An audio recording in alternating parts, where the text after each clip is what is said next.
गांव का नाम था शांतिपुर। ये गांव हरे भरे खेतों और सुंदर पहाड़ियों से घिरा हुआ था। यहाँ की हवा में ताजगी और मिट्टी की खुशबू थी। गांव के बच्चे खेलते कूदते अपनी खुशियों में खोए रहते थे। लेकिन इस गांव में एक ऐसा बच्चा था जो हमेशा अकेला रहता था।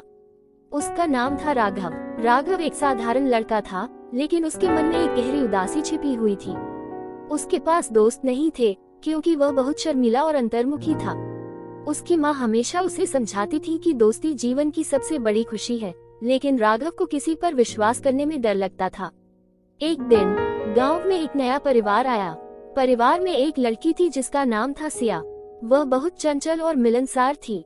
उसने गांव में आते ही सभी बच्चों के साथ खेलना शुरू कर दिया। सिया की हंसी और खेल कूद की उमंग ने राघव का ध्यान खींचा। वह उसे दूर से देखता रहता, लेकिन कभी साहस नहीं जुटा पाया कि वह उसके पास जाए। कुछ दिनों बाद एक बार राघव ने हिम्मत जुटाई और सिया से बात करने का निर्णय लिया। उसने सोचा, अगर मैं दोस्ती करूंगा तो शायद मेरी जिंदगी भी खुशियों से भर जाएगी। राघव ने सिया के पास जाकर कहा, नमस्ते, क्या मैं तुम्हारे साथ खेल सकता हूँ? सिया ने मुस्कुराते हुए कहा, बिल्कुल, क्यों नहीं। उसके इस उत्तर से राघव का दिल बाग बाग हो गया। धीरे धीरे उनकी दोस्ती गहरी होती गई। वे एक दूसरे के साथ पढ़ाई करते, खेलते और एक दूसरे की मदद करते। राघव ने देखा कि सिया उसके लिए कितनी खास है और उसने अपनी उदासी को धीरे धीरे भुलाना शुरू कर दिया। एक दिन गांव में एक बड़ा मेला लगा।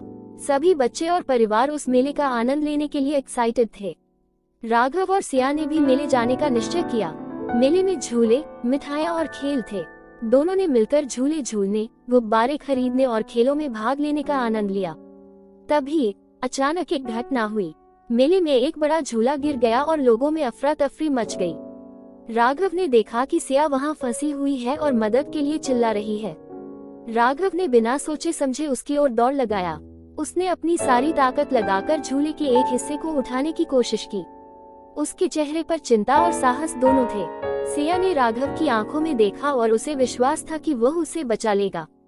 राघव ने और भी जोर लगाया और आखिरकार झूला थोड़ा हट गया। सिया ने बाहर निकलकर राघव को गले लगा लिया। तुमने मुझे बचा लिया, राघव, उसने कहा। उस क्षण ने उनकी मित्रता को और भी मजबूत बना दिया।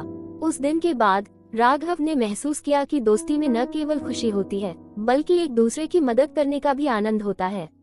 उसने सीखा कि अगर हम किसी के लिए खड़े होते हैं तो हम अपनी ताकत को पहचानते हैं। समय बीतता गया और राघव और सिया की दोस्ती गांव के बच्चों के लिए एक मिसाल बन गई। दोनों ने मिलकर पढ़ाई में भी बहुत अच्छा किया। वे एक दूसरे का सहारा बन गए और अपनी कठिनाइयों का सामना एक साथ करने लगे। राघव की शर्मीलापन कम हो गया और उसने नए दोस्तों से भी जुड़ना शुरू कर दिया।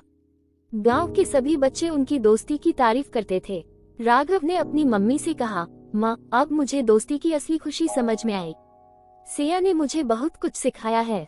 उसकी माँ ने मुस्कुराते हुए कहा, तुमने बहुत अच्छा किया बेटा। दोस्ती सबसे कीमती चीज होती है। एक दिन राघव और सिया ने तय किया कि वे गांव के बच्चों के लिए एक खेल प्रतियोगिता आयोजित करेंगे। उन्होंने सभी बच्चों को आमंत्रित किया और प्रतियोगिता का आयोजन किया। वहां खेल, दौड़ और नृत्य प्रतियोगिताएं हुई। गांव के सभी बच्चे उत्साहित थे और उन्होंने एक दूसरे के साथ मिलकर खेल का आनंद लिया। प्रतियोगिता के अंत में सिया ने कहा, हम सभी को एक साथ मिलकर खेलना चाहिए। दोस्ती से बढ़कर कुछ नहीं। राघव ने सहमति में सिर हिलाया। उस दिन गांव में सभी ने दोस्ती का जश्न मनाया और राघव और सिया की मित्रता को सराहा। इस तरह राघव ने सिया के माध्यम से न केवल एक अच्छी दोस्ती पाई, बल्कि उसने खुद को भी ढूंढ निकाला। वह जान गया कि सच्ची दोस्ती हमेशा कठिनाइयों में साथ देती है और हमें अपनी कमजोरियों पर काबू पाने में मदद करती है। समय के साथ राघव और सिया बड़े हो गए, लेकिन उनकी मित्रता हमेशा मजबूत रही। वे एक दूसरे के लिए एक महत्वपूर्ण हिस्सा बन गए।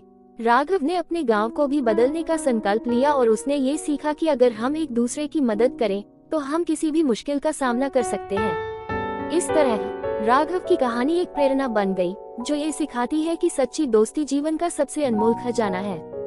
समापन।